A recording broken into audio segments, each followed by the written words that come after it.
So how do you know if your system is any good? This is an easy one. It's really good if you listen to it all the time. Full stop. If you're not listening to it all the time, it's less than really good. If it was really good, it would be hard to stop listening to it. I'm exaggerating for effect, but seriously, when you find yourself listening a lot and it's hard to stop, you got to go to sleep, you got to go to work the next day, that's when it's really, really good. And I don't care if it's a $10,000 system or a $100 system. Whatever it is, if you keep listening to it, by definition, by audiophiliac definition, it is really, really good. If you find yourself not in the mood to listen, something is lacking. Something is definitely lacking if you're making excuses not to listen to your system, not to look for new music, not to play the old music that you still love. If you find yourself finding other things to do than listening to your system, something is definitely gone wrong. It's not a lot more complicated than that.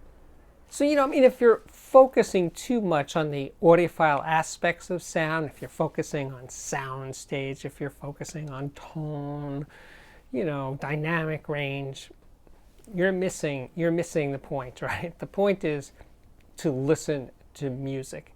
And the more you can listen to music and not think about audiophile stuff, that's good. That's really good. That's where you want to be. If you find yourself totally absorbed with soundstage, maybe you should be a reviewer. No, I wouldn't wish that on you. No. If you're listening too much, too intently on the audiophile aspects, you're doing it wrong. Stop. Matter of fact, you might have to stop for a while. You might have to stop for a week or something. Just stop, clean your palate, and stop thinking about audio and do something else with your time. And then return and say, I'm going to sit and listen to music. I'm not kidding. That's really, really important. And believe me, I've done it at various points in my life where I had to step away from the hi-fi and just not think about it for a while to recalibrate my expectations of what listening to music at home was all about. Chasing euphoria with buying new gear is usually a losing proposition. The new gear, well, it might give you some temporary relief from your neurotic behavior.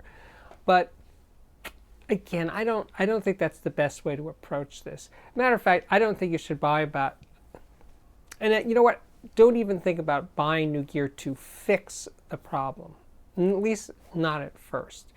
What I think you should do, and I've talked about this many times before, and I'll give you a couple of links to those videos, is just move your speakers. When you move your speakers, you get a new sound. Move them closer together, further from the wall, something. Reorient yourself relative to the speakers. They will sound very, very, very different, right? So you'll get a new sound. And it's, as I like to say, free, right? So start with the free stuff. Just moving things around. That might satisfy you, because I don't think the automatic response to being dissatisfied with your sound is to get a new thing. It's too easy. Don't do that. Think about other ways of getting new sounds. And moving your speakers is the first thing. Second thing would be, if you don't have a rug on the floor or carpeting, throw a rug. Throw a bunch of towels on the floor as a temporary trial to see what reducing the bounce off the floor will do to your sound. Because again, might be all you need to do. Might not need a new piece of hi-fi to get back to get back to where you once belonged, as we used to say. Right? Then again, there's the weak link theory to this, right? What's the weakest part of your system? Maybe you need to focus on that. Maybe, dare I say it, maybe it's your cables. So stop. If you don't believe in cables, fast forward about a minute or so, right? Because I don't want to get you all riled up, right? Okay, you're still here? Good. So maybe changing an interconnect cable, maybe changing speaker cables, or even a digital cable might be of enough of a course correction to get you back on track.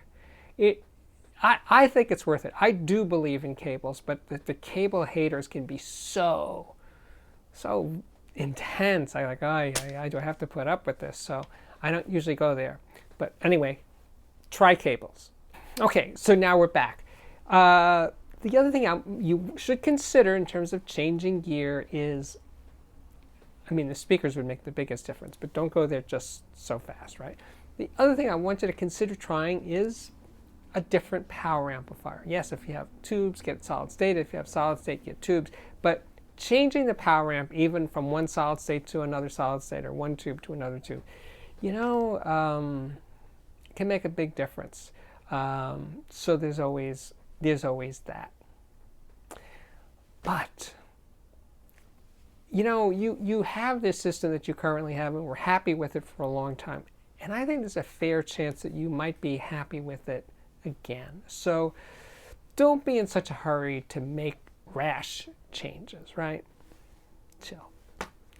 Just watch some movies. Matter of fact, this should be another video, but actually, maybe consider going to 5.1 channel. No, I'm just kidding. No, that's more and more confusing and problems and stuff. Don't do that. But my 2-channel system is also a home theater system. I have a plasma TV between my 2 speakers usually, and watching movies through a stereo sound system can be really, really intense. It's really good. You just get more into the movie. It takes you out of your audiophile head because you're involved in a story if it's a good movie. So there's always that. If you don't have a display, a TV, between your 2 speakers, there's downsides to that. That's a video for another time. But in terms of having your hi-fi system serve another function in your life, namely doing, TV and movies, it's worth considering, right? I think at last we have done it. My name is Steve Guttenberg, and this is very, very much the Audiophiliac Daily Show, closing in fast on 100,000 subscribers. And when that day comes, and it will be soon, I have a very, very, very special guest I will run on the day of the 100,000th subscriber. I don't know that I'll be able to nail down who that person is. It isn't really just one person that puts it over to the 100,000th position. If I can figure out how to do that and I can identify that person, I absolutely will cite them. But for now, I will say, if you dig what I do, please subscribe. You may be the one that puts me over the top. And after you subscribe, when you do subscribe, hit that button, hit the subscribe button, and then you'll see a little icon like of a bell. Hit that bell. If you don't hit that bell, you won't be aware of every brilliant new episode as it posts. If that's not enough, check out my Twitter at AudiophiliacMan. Check out my Instagram at steve.guttenberg. And if all of that isn't enough, Lord knows it should be, check out the Patreon at patreon.com/audiophiliac. And as always, thank you so much for watching. Hope to see you back here again very, very soon. Bye-bye.